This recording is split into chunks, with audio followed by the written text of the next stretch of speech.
Yes, you've probably guessed it. That's my friend Irma. My friend Irma says bird dogs are alive. I bought a pup. My Friend Irma is a 1949 comedy film that is best remembered for being the movie debut of the comedy team Martin and Lewis.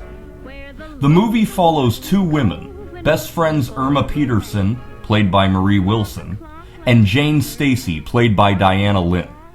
The two share an apartment together in New York City.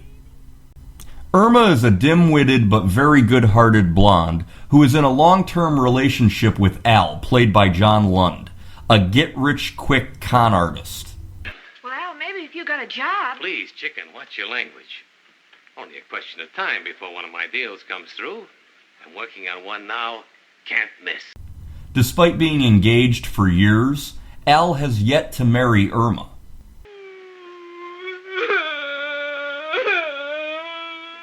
Her roommate Jane has her heart set on marrying a rich guy. Haven't you ever read in the papers where a poor secretary marries her wealthy boss? Why couldn't I be Mrs. Richard Rhinelander III? The third? What good is that if he has two other wives?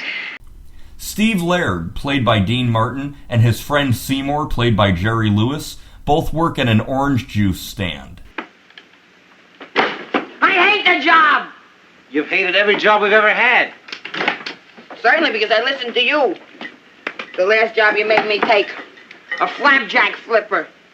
Took me 6 months to get rid of a swivel wrist. Let me ask you one thing. Why do you always have to pick on jobs that deform me?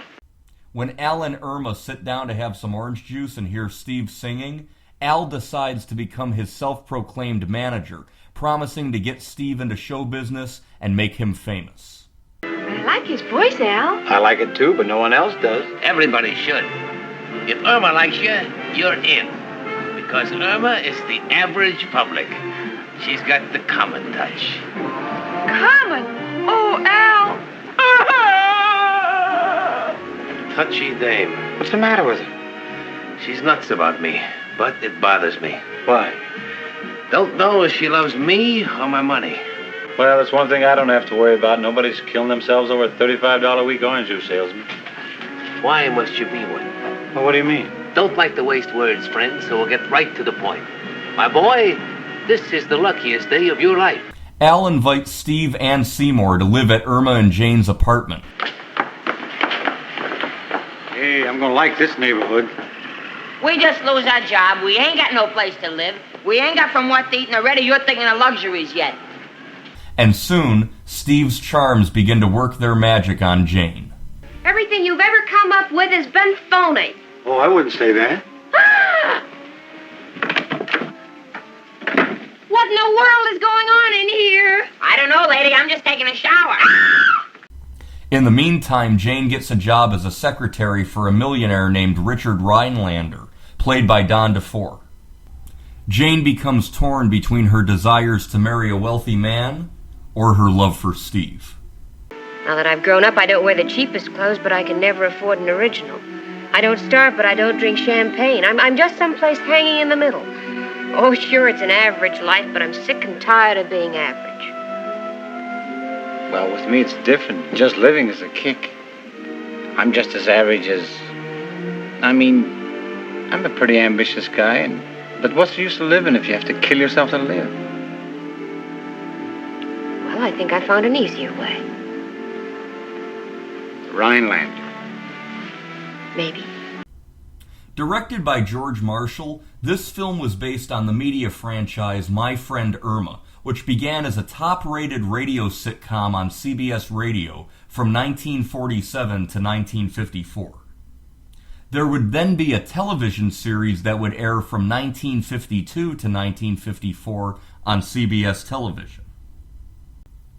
By 1950, a My Friend Irma comic strip had begun in the LA Times, what was then known as the Mirror, and it was scripted by comic book writer Stan Lee. This would lead to a My Friend Irma comic book that was published by Atlas Comics, which was the precursor to Marvel Comics. When the series ended in 1955, Stan Lee and comic artist Dan DiCarlo would create a new comic series called My Girl Pearl, another dim-witted blonde comedy character. This series would be published from 1955 until 1961. My question is, if My Friend Irma was published by the precursor to Marvel Comics, does that make My Friend Irma a Marvel Universe movie? It's a bit of a stretch, but you see where I'm going with that. Actress Marie Wilson played Irma not only in the film, but also on the radio show and the television series. I adore her character of Irma. I think she is so cute. I love her big eyes. She is so sexy. I think she is just rocking. In fact, her legs were so incredible that her left leg was the model for a 35-foot, 2-ton sculpture that was used to advertise different pantyhose for the DuPont company.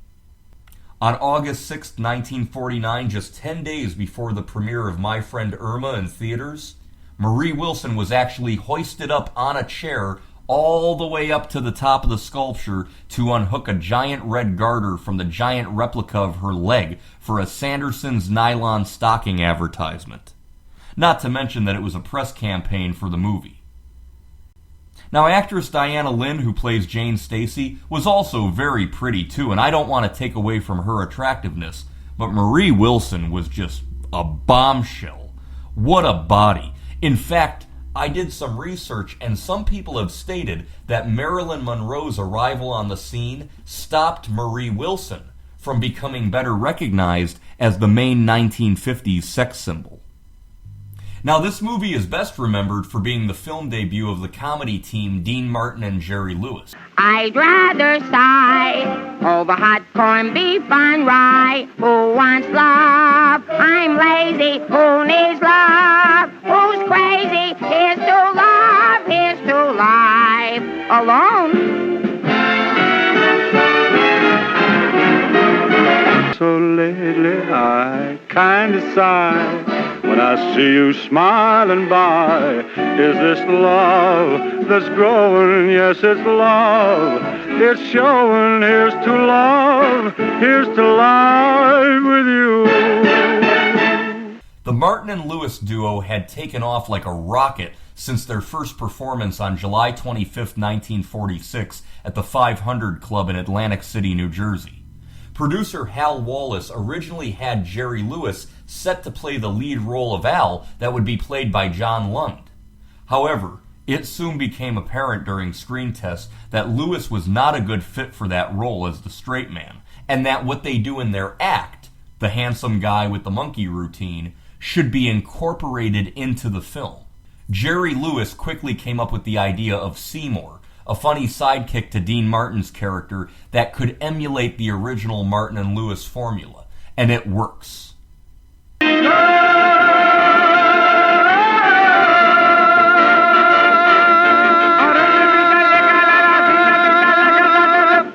the one for me. Hey! Critics even said most of the humor in the movie comes from Jerry Lewis's character and his interaction with Dean Martin. And My Friend Irma would be the first of 16 films that Martin and Lewis would star in between 1949 and 1956. My Friend Irma was also a box office success, earning over $2.8 million upon its release in the summer of 1949.